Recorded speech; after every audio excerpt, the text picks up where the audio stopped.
সেটার অবৈধ সম্পর্ক সেটা যাচাই করা এবং একটা প্রকল্পের সম্বন্ধে কিছু তথ্য যাচাই ছিল, পাশাপাশি এর যে সংশ্লিষ্ট কিছু অভিযোগ ছিল যেগুলো আমরা অনিয়ম বা দুর্নীতি বলে থাকি সেগুলো যাচাই করার জন্য আসছি। সেই যে রেকর্ডপত্র আমরা যতটুকু সম্ভব আজকে যাচাই করেছি, কিছু রেকর্ডপত্র চাহিদা দিয়েছি, সেগুলো আমরা পরবর্তীতে যাচাই করে দেব।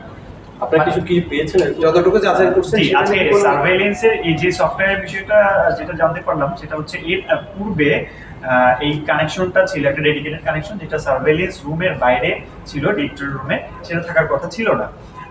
পরবর্তীতে সেটার কন্টিনিউশন ছিল 2024 পর্যন্ত। তারপরে এটা কমিশনের নজরে আসার পরে এটাকে এখন বন্ধ করা হয়েছে। এটা সম্পূর্ণ কোনো ডেডিকেটেড লাইন আর এক্সট্রা বাইরে নেই, এটা সম্পূর্ণটাই এখন সার্ভেইলেন্স রুমের মধ্যেই আছে। আচ্ছা, আমরা এটা জানি যে এইটা তো অনেক আগে থেকেই ছিল এবং সেটা হচ্ছে কমিশনও জানতো বিষয়টা। আপনার কি কমিশনের সাথে কথা বলেছেন এই বিষয়ে?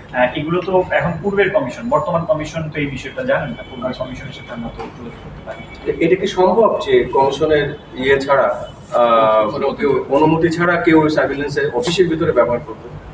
সার্ভেইলেন্স এটা কমিশনের আমাদের আরো কিছু রেকর্ডপত্র দেখা দরকার, তারপরে এটা বলতে পারবো যে আসলে এখানে সংশ্লিষ্ট কারা ছিল, কেন এই সার্ভেইলেন্সের এই সফটওয়্যারটা ডেডিকেটেড লাইনটা কেন বাইরে সার্ভেইলেন্স রুমের বাইরে চলে গেছে, এটা একটু যাচাই করতে হবে। আপনার কি কারোর সাথে কথা বলেছেন, ইন্টারভিউ করেছেন? হ্যাঁ, আজকে তো আমরা কমিশনের সাথে কথা বললাম, কর্মকর্তাদের সহ কিছু কর্মকর্তাদের সাথে কথা বলেছি, সেই বিষয়গুলো যতটুকু জানতে পেরেছি। পাশাপাশি আমাদের একটা প্রকল্পের বিষয় আমরা দেখেছি, এটা হচ্ছে আরআইএস এই ইস্যু ছিল, এটা CMDP capital market development programme, সেটার আন্ডারে ছিল একটা RIS software install, regulatory information system, যেটা ইনস্টল করার কথা ছিল, সেই সংক্রান্ত রেকর্ডপত্র যাচাই করেছি।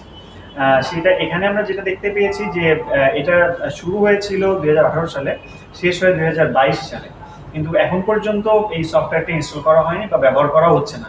কিন্তু অলরেডি এটার পিসিআর হয়ে গেছে এবং এটা কোনো হ্যান্ড ওভার এখন পর্যন্ত হয়নি, পিসিআরটা সাবমিট করা হয়ে গেছে। এমনি কর্মকর্তারা কি প্রকল্প অর্থায়ন বা যে বিষয়গুলো প্রকল্পটা আইডিবি ফান্ডেড ছিল, এটার রিভাইজড হয়ে প্রায় 28 কোটি টাকার মতো বাজেট ছিল। সেখানে কোনো অনিয়মের কোনো বিষয়? অনিয়ম আমাদের কাছে প্রাথমিকভাবে মনে হয়েছে এখানে অনিয়ম থাকতে পারে, আমরা এই সংক্রান্ত রিপোর্টপত্র আরো যাচাই করব। এখানে প্রকল্প পরিচালক যিনি ছিলেন তার সাথে আমরা কথা বলার চেষ্টা করব।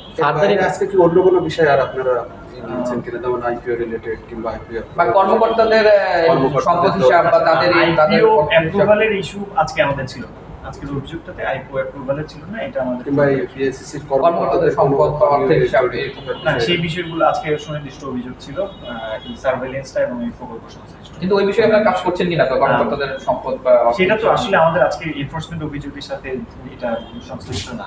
আচ্ছা, আপনি বলছেন পিসিআরটা সেট হয়ে গেছে, এটা কবে নাগাদ হয়েছে, কেন ইউজ হচ্ছে না? ওনারা কোনো সদুত্তর দিয়েছে কেন ইউজ হয়নি, হ্যান্ড ওভার কেন হয়নি? না, এইটার জন্য আমরা প্রকল্প পরিচালকের সাথে কথা বলবো এবং ওনার কাছ থেকে কোনো তথ্য আছে কিনা, ওনার দপ্তরে ছিল কিনা, সেই তথ্যগুলো আমরা সম্ভব কথা কি বলতে পেরেছেন পরিচালকের সাথে? না, ওনার সাথে আমরা কথা বলবো, ফোনে আলোচনা করবো এবং ওনার সাথে হয়তো বা মুখোমুখি আমরা কিছু অলরেডি এখান থেকে আপনার বাধ্যতামূলক অবসর দেওয়া হয়েছে। হ্যাঁ, প্রকল্প পরিচালক সাইফুর রহমান। আচ্ছা, আপনি সার্ভেইলেন্সের ব্যাপারে কর্মকর্তাদের সাথে কি কোনো কথা বলেছেন?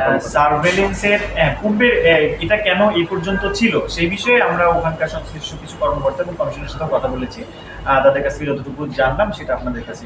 তারা কোনো সুস্পষ্ট ব্যাখ্যা দিতে পেরেছে যে সুস্পষ্ট ব্যাখ্যা যে সেই পূর্বের কমিশন এখন কি ছিল, সেক্ষেত্রে আমাদের আরো কিছু রেকর্ড যাচাই করতে হবে, তাহলে কি আমরা বলতে পারবো। ফার্দার ইনভেস্টিগেশনের ক্ষেত্রে আপনাদের কোনো ধরনের সাসপেক্ট আছে কিনা বা কারা এই ব্যাপারে একটা অনিয়ম থাকতে পারে, এটা তো আমরা প্রাথমিকভাবে আমাদের কাছে ধারণা হয়েছে।